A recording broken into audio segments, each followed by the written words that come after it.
My name is Nora Callan.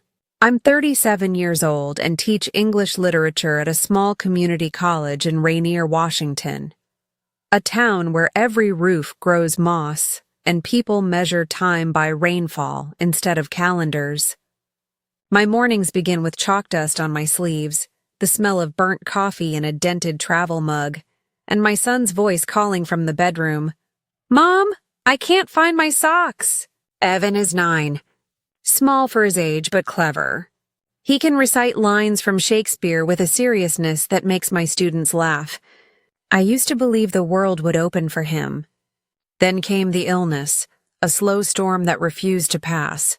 Fluorescent light never sleeps. It hums. It hums when the nurses change IV bags. It hums when the monitors blink out their coded language of fear. That morning, Dr. Keaton's eyes were gentle but tired. "The new therapy has shown promise," he said. "If we can start soon, his chances improve drastically." I nodded. "What's soon?" 2 weeks. Maybe less. "And the cost?" $280,000. I heard the number like an echo inside a tunnel. Then I smiled, automatically, because mothers smile when they're afraid. The wipers squeaked against the windshield, smearing the rain into gray streaks. The road to my parents' house wound uphill through cedar trees. I kept rehearsing sentences. "I'm not asking for charity. It's for Evan. You can afford it. Please." By the time their gate appeared, I'd convinced myself they would help. They had to. The house stood proud on the ridge, cedar siding, 2-car garage, porch swing that never moved. My father built it when his construction firm took off. My mother filled it with china no one touched. Mom opened the door wearing pearls and the faint perfume of roses. "Nora, you should have called first. We're knee-deep in Clara's wedding plans." I stepped inside anyway, shaking rain from my coat. "I won't stay long. I just need to talk." The living room smelled of furniture polish and candle wax. On the coffee table lay open bridal magazines, color charts, an envelope marked venue deposit, $50,000. Dad sat behind his laptop. He looked up, expression cautious. "Everything okay?" "It's about Evan," I began. "His doctor says there's a new treatment. It's working in trials. We need to start immediately." Mom's smile thinned. "That sounds expensive." "It is. $280,000. Insurance covers part of it. I'm short about half." Dad exhaled through his nose. "That's a lot of money, Nora." "I know. But you can manage it. You told me last month you were investing in another property." He closed the laptop. "Investing is different. That's business." "Dad, this is your grandson." Silence spread between us. Dense, polite, deadly. Mom folded her arms, voice sweet as glass. "You've always been emotional, dear. We helped when you left Mark, didn't we? You can't expect us to keep cleaning up after your choices." "My choices?" "You decided to have Evan on your own. That was brave, but you must live within your means." Dad cleared his throat. "You should be realistic. Sometimes we can't fight fate." There it was, the sentence they'd been crafting their whole lives. Be realistic. It sounded responsible, even loving, when spoken in their calm tones. "So the answer is no." Mom's gaze softened, false compassion settling in. "It's not no, darling, it's we can't. Clara's wedding already stretches us thin. Once that's done, we'll see." "He doesn't have after the wedding, Mom." No one spoke. Leaving, I left without my coat buttoned, rain soaking the collar. From inside, I heard laughter, Clara's voice, light and ringing. The world moved on schedule, and I drove home with the wipers smearing my reflection across the glass. Our apartment smelled faintly of crayons and disinfectant. Evan was coloring when I walked in. "You look tired," he said. "Did you get the money?" I forced a smile. "Not yet, buddy, but I'm working on it." He nodded as if he understood adult things like budgets and deadlines.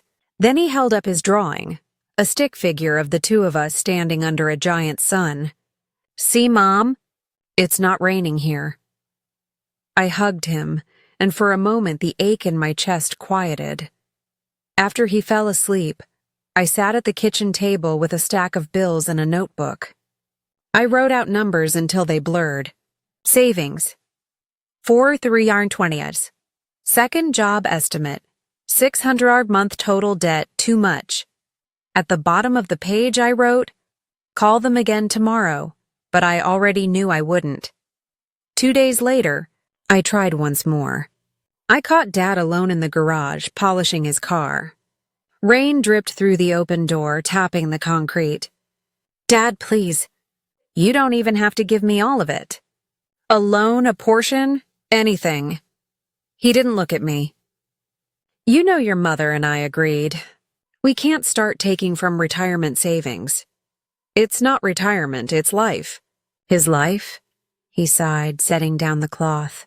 "You always turn everything into drama." "Because it is dramatic, Dad." He flinched at my tone. I softened it immediately. "I'm not angry. I'm just asking." He met my eyes then, gray like the sky outside. "You have to accept what you can't change, Nora." Driving back to the hospital, I realized something simple and terrible. They didn't see Evan as their child. He was my responsibility, my consequence, my story, not theirs. I parked outside the ward, forehead against the steering wheel, and whispered the only prayer I still believed in. "Please just give Mytha strength not to hate them." Inside, Evan was awake.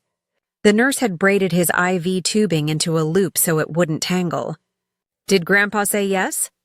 he asked. I hesitated. "Not yet. They're thinking. That's okay.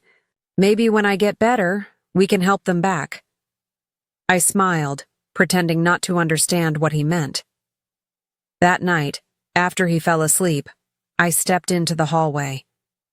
The lights buzzed above me, pale halos against the ceiling tiles. I took out my phone, opened a new note, and typed, "If love can't buy compassion, maybe time will collect the debt."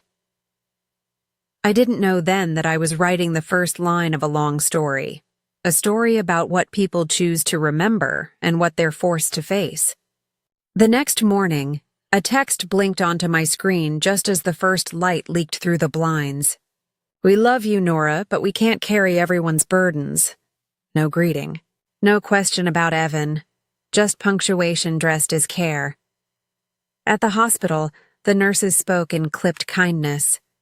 They always did when they saw my eyes swell red from crying. Evan slept with his small hand curled around a toy car.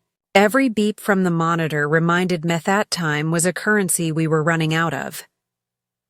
That afternoon, I called my parents again. My father answered this time. The background sounded like laughter and dishes. "Nora, can we talk later? We're hosting Elliot's parents for dinner." "I just need 5 minutes," I said. "Evan's doctor says we have 2 weeks to start the therapy." 2 weeks? That's impossible. You can't expect us to move heaven and earth overnight.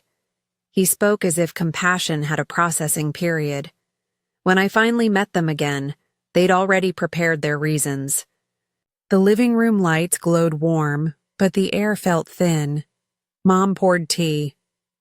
"You must understand, dear, we've committed funds already. You can't break contracts with venues. It ruins reputations." "I'm not asking for a loan on reputation, Mom. I'm asking for my son's life." She set the cup down carefully. "Don't dramatize. We'll pray. Sometimes prayer does more than money." I almost laughed, softly, bitterly. "I'm sure it does for people who can afford both." They looked wounded. I'd broken the rule of our family. Keep pain polite. 2 nights later, my sister called, voice sweet and bright. "Mom said you're upset again. Nora, you can't make them choose between us. It's not fair." You mean it's not fair to ask them to save a child when they've already paid for fireworks? You're twisting it. You know Dad's business has been rough. And besides, Evan's sick. Maybe this is fate. That word, fate, felt like a curtain closing. She meant, stop asking, stop hoping. The next Sunday at church, they prayed for strength for families facing difficult trials. People turned toward my parents with sympathy. My mother smiled faintly, squeezing Dad's hand. No one looked at me. Afterward, the pastor shook my hand. Your parents are pillars of grace, Nora. You're blessed. I smiled because correcting him would take too much energy. Every night I made lists. Money owed, calls made, favors begged. The columns never balanced. The number at the bottom kept growing. I began to understand that my parents' wealth wasn't really money. It was image. An image couldn't bleed for you. The breaking sentence a week later, Dad called. We talked and we can send you a small amount. 5,000. That's all that's responsible. That word erased every other one. Keep it, I said. Nora, use it for the orchids. They'll last longer than he will. I ended the call before I could hear their shock. That night, in the hospital restroom, I looked at myself under harsh fluorescent light. My reflection seemed older, sharper. Something inside me was shifting from pleading to remembering, I whispered to the mirror. They'll have to live with this choice longer than I will. And when I stepped back into the hallway, I realized the excuses were finished, not because they'd stopped speaking them, but because I'd stopped listening. By July, Rainier smelled of wet cedar and honeysuckle. Summer sunlight slanted across porches that never dried. To everyone else, it was wedding season. To me, it was countdown season. To invoices. To medication schedules. To the day the hospital would ask me to choose between another week of oxygen or another month of rent. The invitation arrived wrapped in silk ribbon. Heavy paper, embossed names, rose gold edges. The kind of envelope you hold with both hands, as if it might sing. Inside, Clara and Elliot, June 22nd, the Valley Estate. I stared until the letters blurred, then set it beside the hospital bill-stamped final notice. Both felt obscene in their own way. One celebrated permanence, the other warned of its absence. Clara's voice sparkled through the receiver. Did you get it? Isn't it gorgeous? The designer said it's the same paper the royal family uses. It's beautiful, I said. We're going all out, Nora. 300 guests, string quartet, a fireworks finale over the lake. Mom says it'll be the event of the year. Must be expensive. She laughed. Dad says memories don't have a price tag. I looked at the IV pump beside Evan's bed, ticking out another $100 of medication, and thought, everything has a price tag. You just don't see the receipt until later. Evan was building Lego castles on his tray table. He glanced up. Aunt Clara's getting married soon, right? Mm-hmm. Can I go? Maybe. He nodded, satisfied, then asked, do you think she'll wear sparkly shoes? That was what love meant to him, believing everyone deserved sparkly shoes and happy endings. My phone kept lighting up with updates from my mother's account. Cake tasting day. Venue walkthrough, stunning. Feeling blessed. Each caption sat above pictures of chandeliers and laughter, polished silver, the shine of champagne. I scrolled through them in the hospital cafeteria while eating soup from a paper cup. The smell of disinfectant and stale coffee mixed with the echo of my mother's captioned joy. Mom stopped by the ward once that month. She arrived in heels that clicked across the tile, carrying a bouquet of imported orchids. He looks peaceful, she whispered. That's because he's tired, I said. She perched on the chair, already checking her watch. You should come to the bridal shower. It'll lift your spirits. Mom, he's on oxygen. All the more reason. You can't let this consume you. She took a photo beside his bed, kissed his forehead, and later posted it with the caption, "Visiting my brave little fighter." Hundreds of likes. None of them mine. Every few days another invoice arrived. The totals blurred into white noise. Waller 800, 3250, $9,000. At night, I added and re-added the columns, the way gamblers stare at cards hoping math might change mercy. Meanwhile, Clara bragged that her gown alone cost $25,000. I started to think the universe must keep two separate ledgers, one for beauty, one for mercy, and ours was written in pencil. They invited me. Maybe guilt demanded witnesses.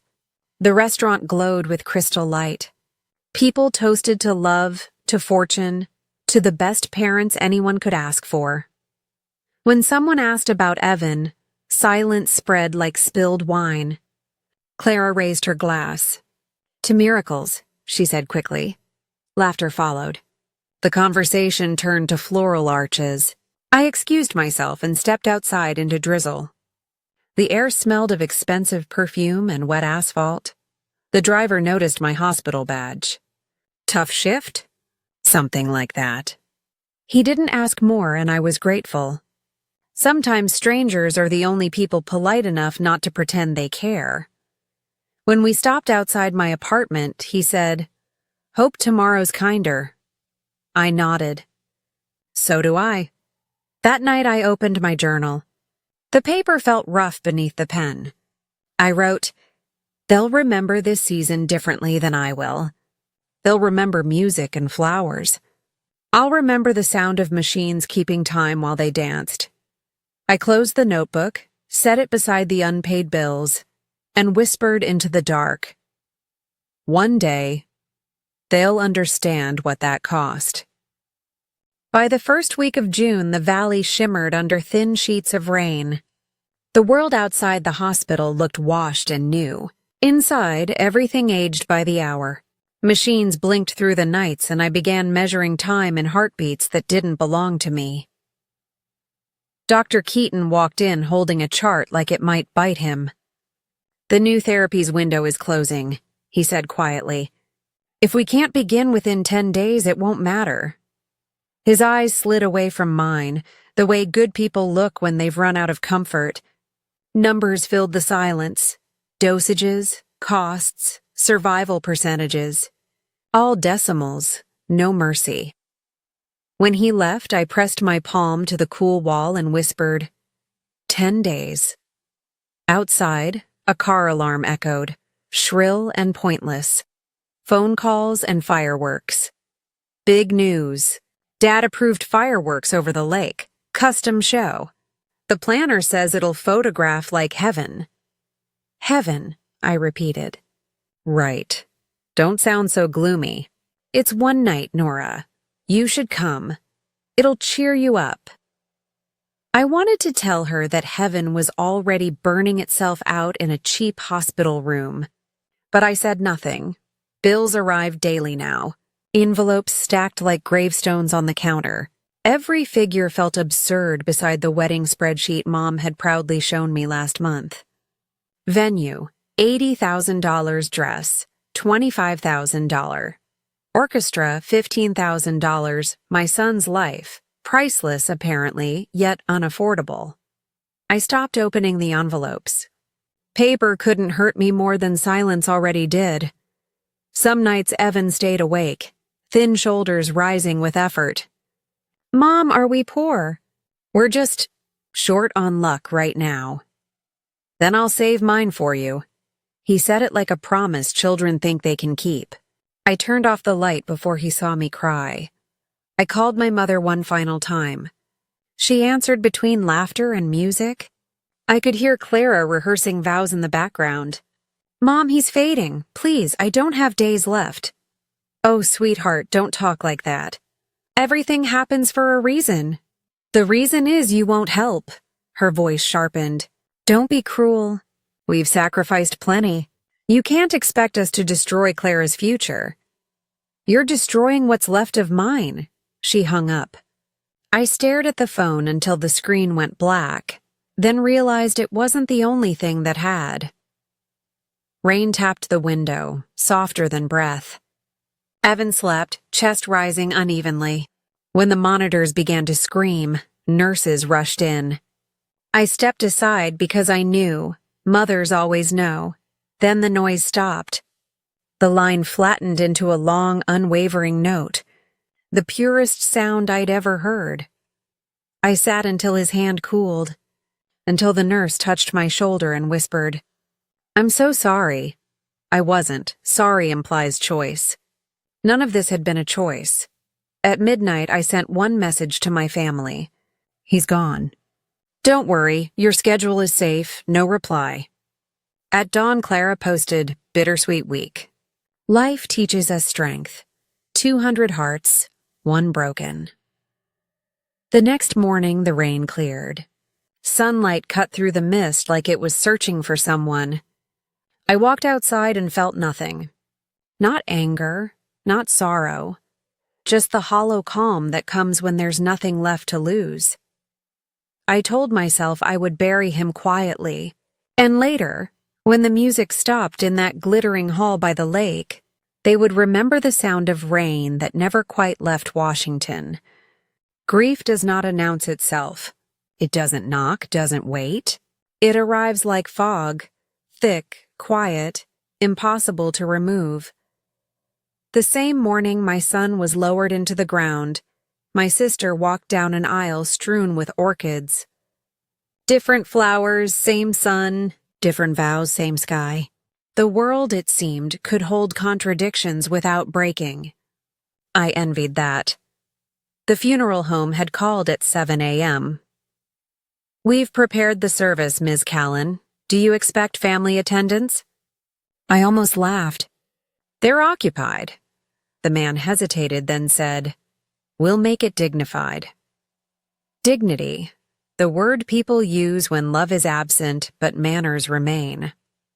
I wore black slacks and a plain sweater. My hands shook as I pinned Evan's school badge, a tiny silver star, to my collar. That was his dream, to get one for real, for good grades. He never got the chance. In the mirror, I didn't look like a mother. I looked like an echo. Outside, Rainier glistened under a weak sun. The church bells rang for Clara's wedding across town, their echo faint but clear. Each chime landed like a heartbeat I could no longer hear in my arms. The room smelled of lilies and dust. The seats weren't empty, but they weren't full either. Dr. Keaton was there, quiet and guilt-ridden. 2 nurses came on their lunch break. My neighbor, Mrs. Lynn, brought a pie she couldn't bear to leave on her counter. That was love, I thought. Small, practical, unphotographed. The minister spoke gently. Evan Callan taught us that faith can be small and still move mountains. I wanted to interrupt. He didn't move mountains. He was the mountain, and life eroded him grain by grain. I imagined Clara at that same hour, veil pinned perfectly, champagne glass in hand. The photographers circling her like moths around a new sun. My father, in his best tuxedo, probably boasting about the imported wine. My mother, radiant, telling everyone how hard they worked to make this day possible. Perhaps she even used the phrase, "We gave everything for our daughters."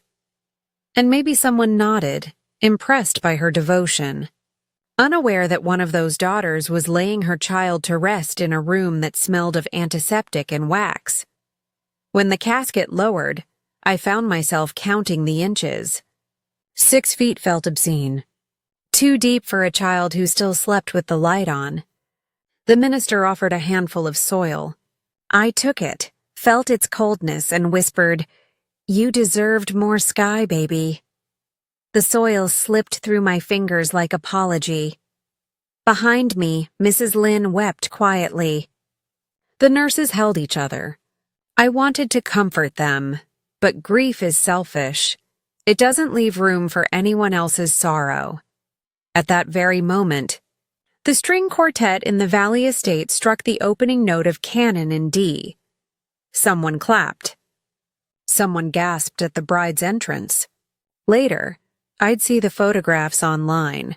Clara in a white dress that cost more than Evan's entire treatment plan, smiling under a canopy of imported orchids.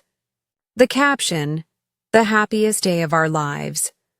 I stared at that photo months later and thought, our? Because I was still alive, and nothing about that day belonged to me. At the funeral reception, the coffee was weak and the cookies stale. The minister's wife tried to fill the silence. "Your parents must be devastated," she said. "Yes," I murmured. "They're mourning in their own way." Her smile froze, unsure if she'd misheard. I didn't explain. There's no polite way to tell someone your family chose music over mourning. A child from the neighborhood tugged at my sleeve.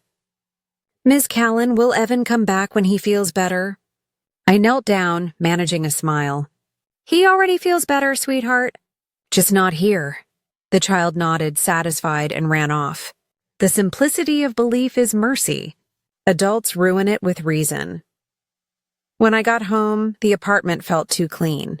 His toys still lined the shelf. The last drawing he made, a stick figure of us under a bright yellow sun, hung on the fridge. The colors had begun to fade. I pressed my forehead against it and finally cried. Not the soft tears I'd been rationing, but the raw kind that leave your ribs sore. In the distance, fireworks exploded. Through the window, streaks of red and gold lit up the night sky. I realized they were the wedding fireworks. The ones Dad said were an investment in memory. Each burst reflected on the glass over the faint outline of Evan's drawing. For a moment, it looked like the sun he'd imagined had finally arrived. Then it vanished. The next morning, my phone buzzed with a new message from Mom. "Hope everything went smoothly yesterday. We wish we could have been there, but you know how things are. We'll visit soon, no mention of Evan's name." I typed a reply, deleted it, typed again, and finally sent. "Everything went perfectly. Thank you for teaching me what priorities mean." She heart-reacted it. Grief, I discovered, is made of errands. Forms to sign. Clothes to fold. Calls to cancel.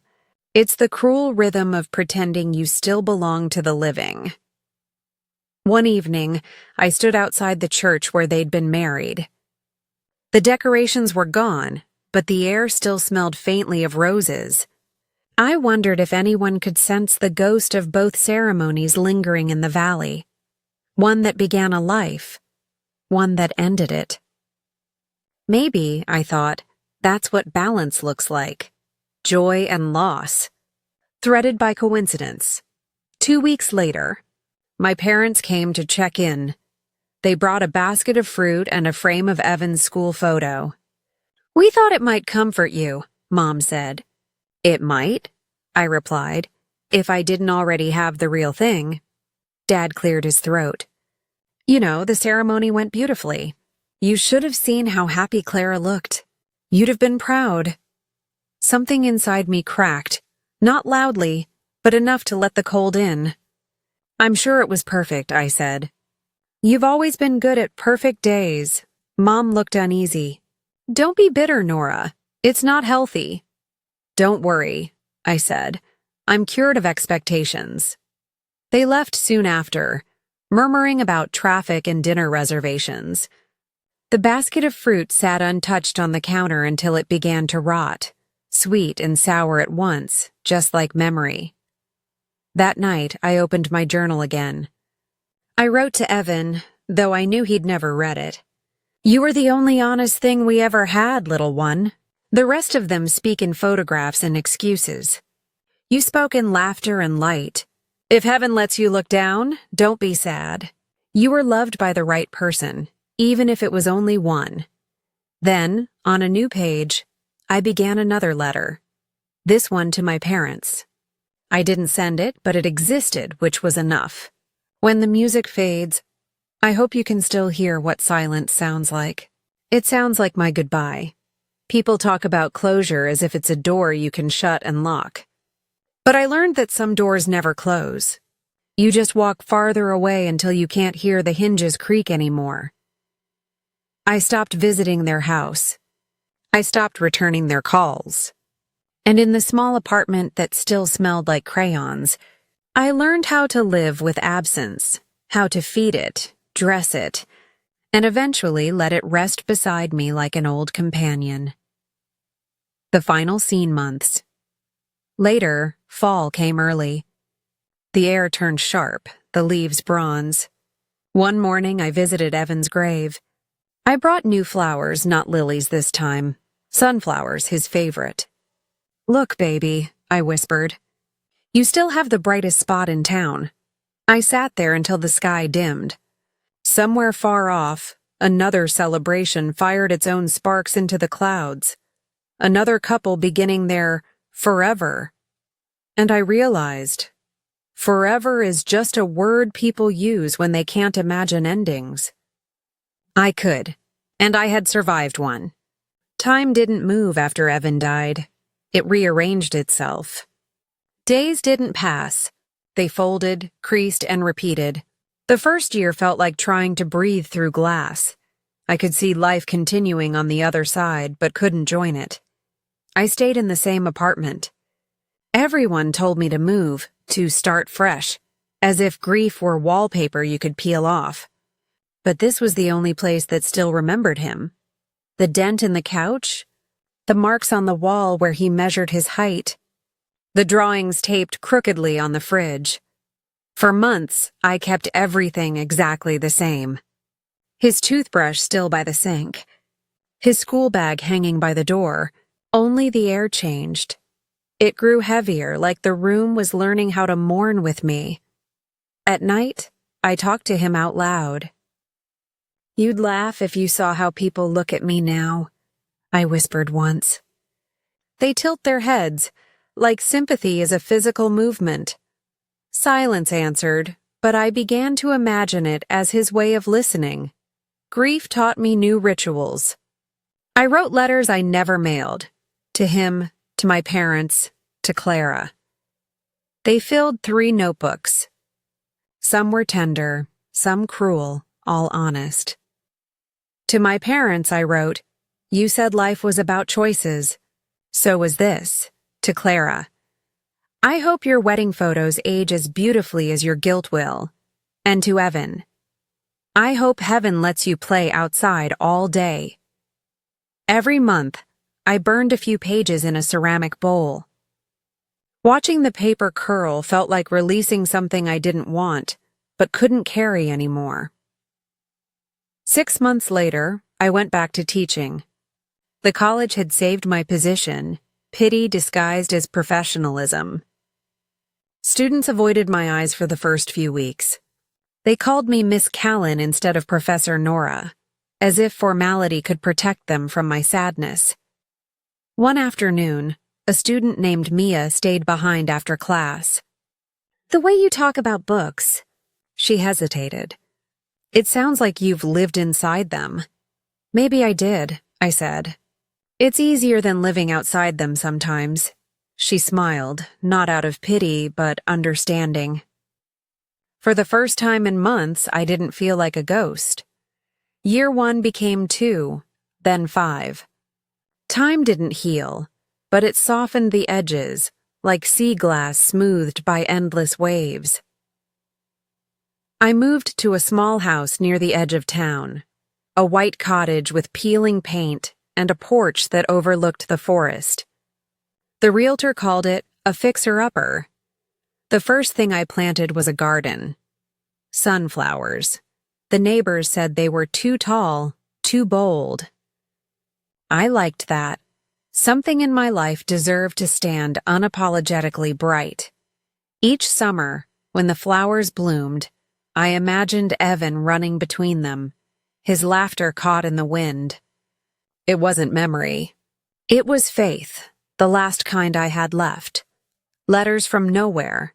I hadn't heard from my parents in years. They sent one card that first Christmas, white doves on the cover, printed words inside. thinking of you. Clara, on the other hand, lived loudly online.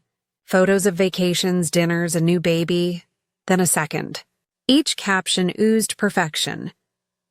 Family first. Always.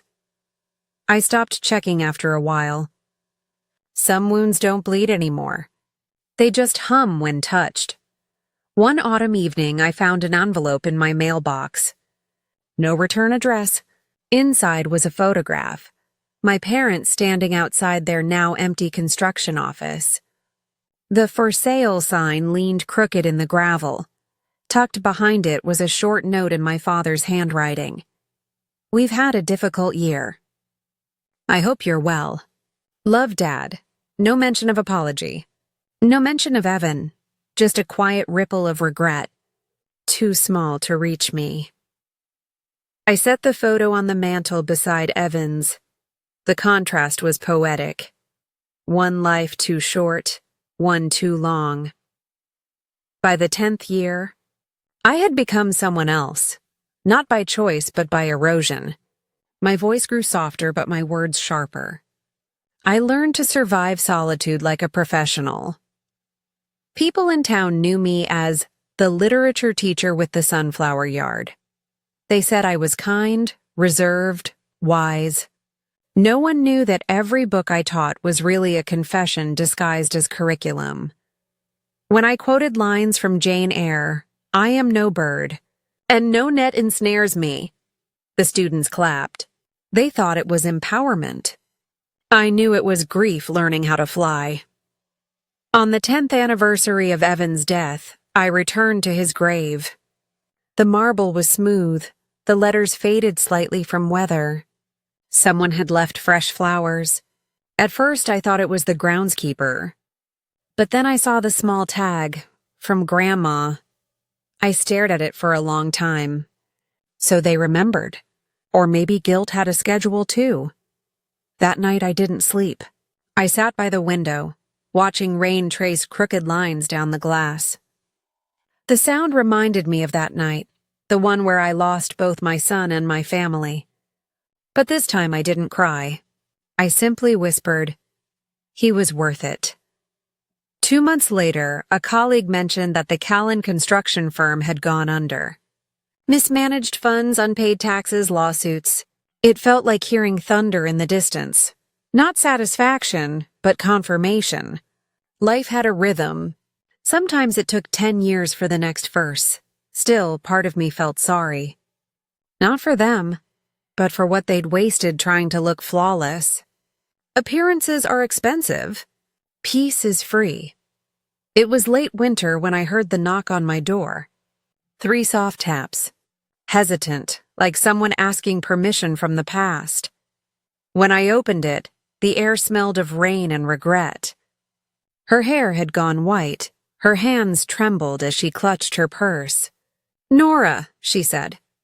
"You look—" Well, I didn't know what to say. The years between us sat heavier than the snow. "How did you find me?" Clara told me. She thought maybe— She stopped, eyes filling. "Your father's not well. Heart failure. He asked for you." The words didn't hit like a punch. They landed softly, almost kindly. I stepped aside, letting her in out of the cold. She looked around. At the books, the sunflowers pressed in vases, Evan's photo framed above the mantel. "You've made a beautiful life," she said. "I made peace," I corrected. We sat across from each other at the table. For a long time, neither of us spoke. "I think about him every day." "Do you?" I asked quietly. "Or do you think about what people would say if they knew?" Tears filled her eyes. "We thought we were doing what was right. We didn't know how to choose." "You did choose," I said. "You just chose the one with music and flowers." She didn't argue. That was new. When she left, she hugged me tightly. Her body felt fragile, like forgiveness might shatter her if she held it too long. "Will you come?" she asked. "He's in the hospital in Tacoma. He keeps asking for you." I didn't answer right away. After she drove off, I stood at the window, watching her car fade into mist. A decade ago, I would have prayed for that invitation. Now I didn't know if peace required distance or confrontation. That night, I dreamed of Evan again, running through sunflowers, stopping just long enough to look back and smile. When I woke, I knew my answer. The next morning, I packed a small bag. Not out of duty, but because even closure deserves witness. As I locked the door, I looked at the garden one last time. The sunflowers bowed slightly under the weight of dew, as if nodding approval. "All right, baby," I whispered. One more step forward. Then I drove toward Tacoma, where the past was waiting in a hospital room that probably smelled like all the others. Bleach, beeping, and truth. The road to Tacoma wound through pine forests slick with drizzle. The rain wasn't heavy, just persistent, a thin gray ribbon that followed me the whole way. I drove with the window cracked, letting the damp air sting my cheeks. It felt like penance and permission at once. I hadn't seen my father in almost 10 years. In that decade, the world had rebuilt itself around his absence. Now it was asking me to visit the ruins. Hospitals all smell the same: bleach, coffee, and defeat. At the reception desk, I gave my name. The nurse's face softened. "He's in room 417, family?" That's what they tell me. The hallway was quiet except for the slow machinery of survival. Pumps, ventilators, wheels squeaking. I had walked these corridors before for Evan. I knew their rhythm too well. My mother sat by the door, a paper cup of coffee trembling in her hand. Her eyes lifted, hopeful, then wary. "You came." I said I would. She reached for me but stopped halfway, as if remembering there was an invisible wall between us that no visitor badge could cross. He looked smaller, not just thin, but reduced, like someone had taken a full-sized man and folded him wrong. Tubes framed his face. The monitors drew bright green lines that pulsed like reluctant forgiveness. His eyes opened. "Nora!" The voice was rough sand against stone. "It's me, Dad." He tried to smile. "You look grown." I sat down beside him. Time does that. We didn't speak for a long while. The machines filled the space with their steady, indifferent rhythm. The confession. We lost the company, everything, house, savings. Even Clara's husband left when the money did. Guess I wasn't as smart as I thought. I said nothing. "Your mother's trying to sell the condo. We're starting over." Can you imagine that? Starting over at 72. His laugh cracked midway, turning into a cough. When it subsided, he looked at me again. Not as a father appraising, but as a man searching for absolution. "I've had a lot of time to think about choices." "So have I said. "We thought we were protecting stability. That helping you would open a pit we couldn't fill." "You were right," I replied quietly. "But it wasn't a pit, it was a grave." He winced, not from offense but recognition. We sat that way for nearly an hour. The rain pressed softly against the window. I realized there was nothing I needed to hear that could fix the past. Truth doesn't rebuild. It just clears the rubble so you can walk away without tripping. Finally, he said, "I can't change it, Nora, but I remember every sound of that night. The rain, the phone ringing, your voice. Then maybe remembering is what you have left to do." He nodded, eyes glistening. "Can you forgive me?"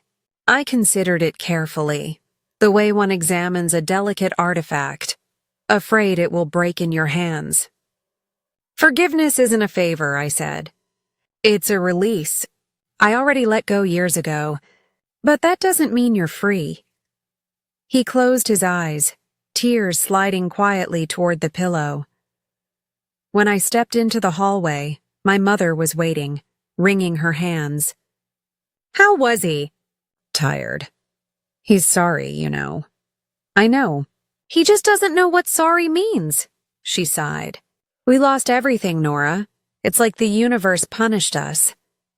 Maybe it didn't punish you, I said softly. Maybe it just returned what you gave, she flinched, but then her shoulders dropped. You sound like him. Always poetic. No, Mom. I sound like the daughter who finally stopped asking why. Later that evening, Clara arrived, hair tied back, clothes expensive but creased with exhaustion. She hugged me too long, the kind of hug that tries to erase history by sheer duration. It's been years, she said. 10? I wanted to reach out. I didn't know how. You could have started with hello instead of hashtags. Her eyes filled. Everything collapsed. Elliot's gone. The kids are with me. I've been teaching dance lessons to pay rent. For a moment, pity flickered. Not for her, but for the symmetry of it all. The universe does prefer balance. I'm sorry, Nora, I was selfish. You were young. So were you. She took my hand tentatively. Can we start again? Starting again isn't the same as pretending it never happened, I said. But we can start honest. She nodded, relief trembling through her grip. For the first time, I believed her. Over the next week, I visited daily. My father drifted between sleep and lucidity. Sometimes he asked for Evan. Other times he stared at the window, following raindrops as if they were memories sliding out of reach. One afternoon, he said, "You were always stronger than we deserved," I replied. "And you were always more afraid than you admitted." He smiled faintly. "You sound like your son." That broke something gentle in me. Not grief, something older, like compassion. When the call came at 2 a.m., I was already awake. The nurse's voice was soft. "He's gone, Ms. Callan," peacefully. I sat up, watching the moonlight pattern across the floor. I didn't cry. Not because I felt nothing, but because there was finally nothing left to feel. The funeral was small. No orchestra, no orchids, just muted gray suits and the smell of rain again. I let my mother handle the arrangements. I stood at the back, unseen. When the coffin lowered, I whispered, "Now you know what silence feels like." In the weeks that followed, my mother moved into a modest apartment on the edge of town.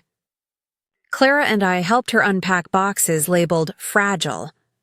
None of them contained what was truly breakable. While sorting papers, I found a folder labeled Evan, medical notes. Inside were bills, printouts, and one torn check dated the week he died, signed but never delivered. $200,000. My breath caught. They could have helped. They had been ready, or perhaps they hesitated one day too long. I showed it to my mother. She covered her mouth, shaking. "I didn't know he wrote that," she whispered. "Maybe that's the worst part," I said. Nobody knew what the other was willing to give, because no one asked twice. She wept quietly. I folded the check back into the folder and handed it to her. "Keep it," I said. "You'll need proof someday that you meant well." Karma, or something like it, people in Rainier began whispering that the Callans had fallen from grace. But grace isn't a staircase you tumble down. It's a mirror you finally see yourself in. I watched them rebuild in small ways. Mom started volunteering at a food pantry. Clara coached children's dance for free on weekends. They were learning humility, the slow, honest kind. Sometimes, when I drove past the old construction office, boarded up in gray, I thought about all the buildings my father had erected, each one meant to last forever. Now the only structure still standing was the truth. One evening I sat at my desk and wrote to him, though he'd never read it. "Dad, I don't hate you anymore. I don't even resent you. I just wish you'd looked at me the way you looked at blueprints. searching for the strongest points instead of the cracks. Evan had your hands. He built worlds out of toys while you built houses out of pride. Maybe that's the difference. One was meant to last, the other to impress. Rest now. We're even. I sealed the letter and placed it inside the folder marked Evan. Some stories deserve to stay together. Spring returned. My sunflowers bloomed again, taller, wilder, almost unruly. A neighbor asked how I kept them alive. I talk to them, I said. What do you tell them? That even flowers can rise from graves. That evening, I sat on the porch watching the sky melt from pink to gray. The wind carried faint music from somewhere downtown. A street festival, laughter, life continuing. I closed my eyes and whispered into the breeze, "We're okay now, baby." The world remembered. The fall of my family wasn't punishment. It was a reflection, the universe showing them what love looks like when you measure it in regret instead of money. And maybe that was justice enough. No public shame, no revenge. Just the slow understanding that some debts outlive the debtors. I finally felt the distance between who I was and who I'd become, and it was wide enough to breathe. There are moments in life when silence becomes heavier than any word you could ever speak. For years I had lived inside that silence, teaching, planting flowers, writing letters no one would read. But after my father's death, the quiet began to feel dishonest. There were still things that needed to be said, not for them, but for me. A week after the funeral, I received a handwritten note from my mother. The envelope smelled faintly of her perfume, the same one she wore the day she told me to be realistic. Nora, Clara, and I are sorting through your father's things this Sunday. It would mean a lot if you came. There are papers, maybe something of Evan's. Please, let's not end like this. Mummy almost tore it in half. Then I didn't. Closure, I reminded myself, doesn't come in words like forgiveness. It comes in actions, in showing up, even when you don't owe anyone your presence. So that Sunday, I drove back to the house I'd once called home. It was smaller than I remembered. Or maybe I was just seeing it clearly for the first time.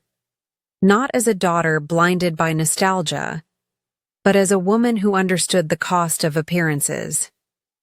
The grass had grown wild. Paint peeled along the porch railings. The golden initials P and M Callan had rusted into a dull bronze. When my mother opened the door, her smile trembled. I didn't think you'd actually come. I didn't either. She stepped aside. Inside, boxes lined the hallway. Old photographs, dusty trophies, files labeled taxes and projects, closed. Clara was kneeling by the fireplace sorting through papers. When she saw me, her eyes widened. You came, she said, like a child spotting a ghost. Seems to be the theme lately, I replied. We sat at the same table where they once told me my son's life wasn't affordable. Now it was cluttered with receipts, broken pens, and unpaid bills. The chandelier above us flickered, a soft reminder that even light can't stay steady forever. Mom pushed a folder toward me. These are your father's personal papers. There's something in there for you. Inside, I found a sealed envelope labeled Nora. I hesitated, then opened it. Inside were 2 photographs, one of Evan, taken years ago, and one of my parents holding him as a baby. Behind them, scrawled in my father's handwriting, we should have chosen differently. I exhaled, the air leaving me like I'd been holding it for 10 years. He wanted you to have that, Mom whispered. He already gave me what I needed, I said. Truth. The conversation they avoided for a decade. Nora, can we talk? Really talk? We're already doing that. No, she said, standing. I mean, honestly, I was selfish, yes, but I didn't understand what you were going through. I thought Mom and Dad were right, that we couldn't save everyone.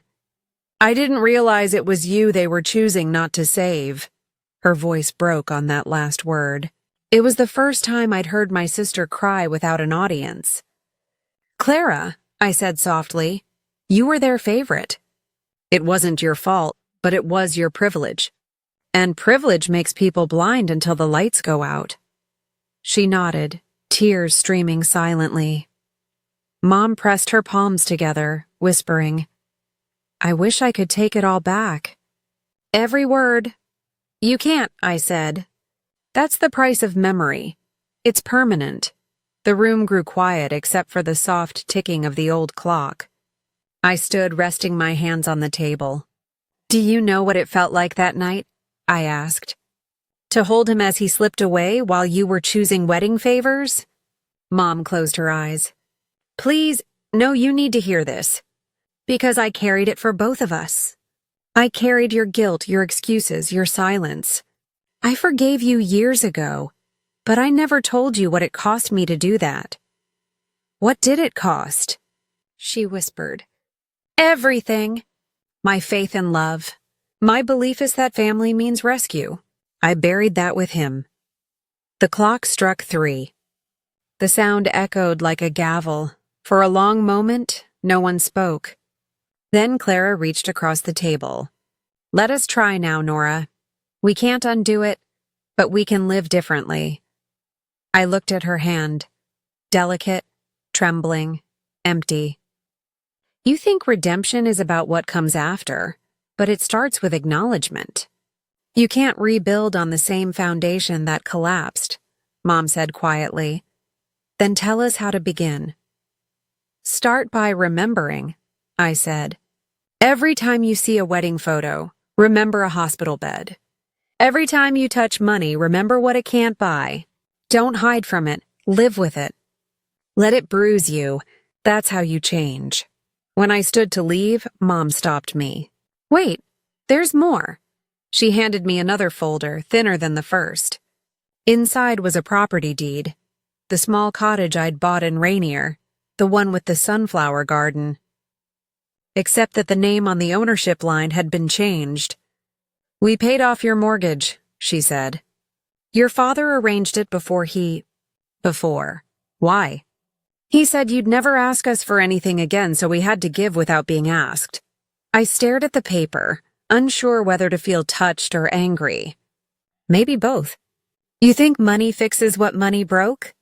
I asked. Mom's voice cracked. No, but maybe it's a start. I folded the deed and slid it back into the folder. Keep it. You need the gesture more than I need the house. Then I turned to leave. At the door, Mom reached for me. Please don't go like this. How else? With peace, I met her eyes. Peace isn't a goodbye. It's a boundary. She nodded, defeated but not angry. That was progress. Nora, will I ever make it right with you? You already are, I said. You're standing in the rain without an umbrella. That's a start. She looked up, raindrops streaking mascara down her cheeks. You always did love the rain. It's honest, I said. It doesn't choose where to fall. As I drove back toward Rainier, the windshield blurred with rain and memory.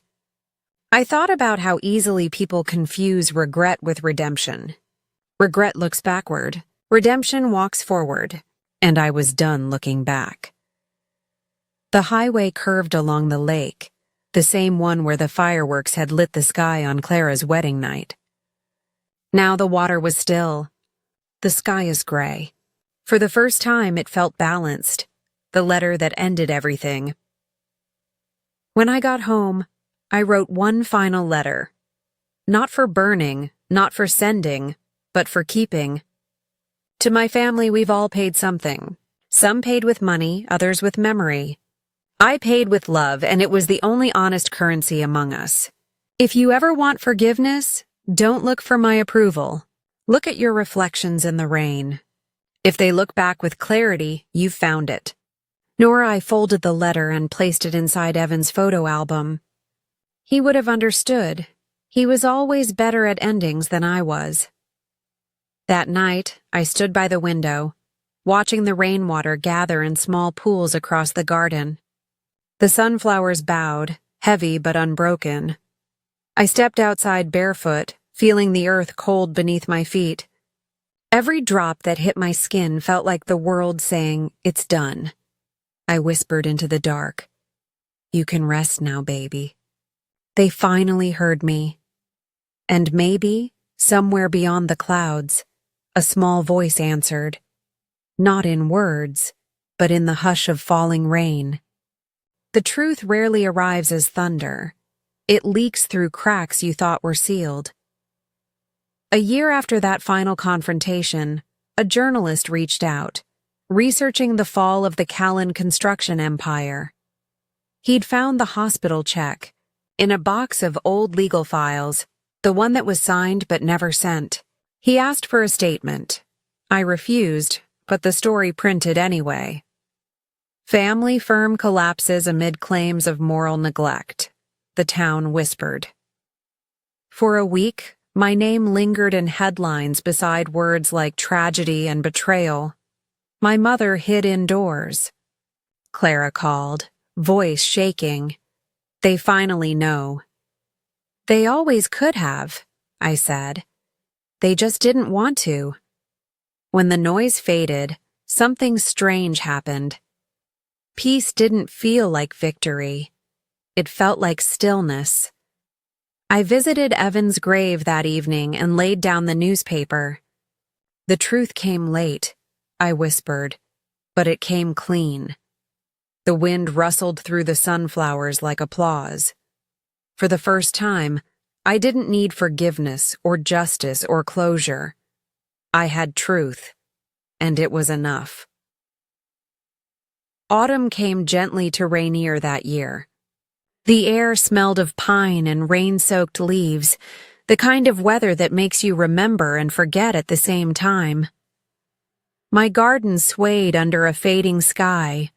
Sunflowers bowed, heavy with seed.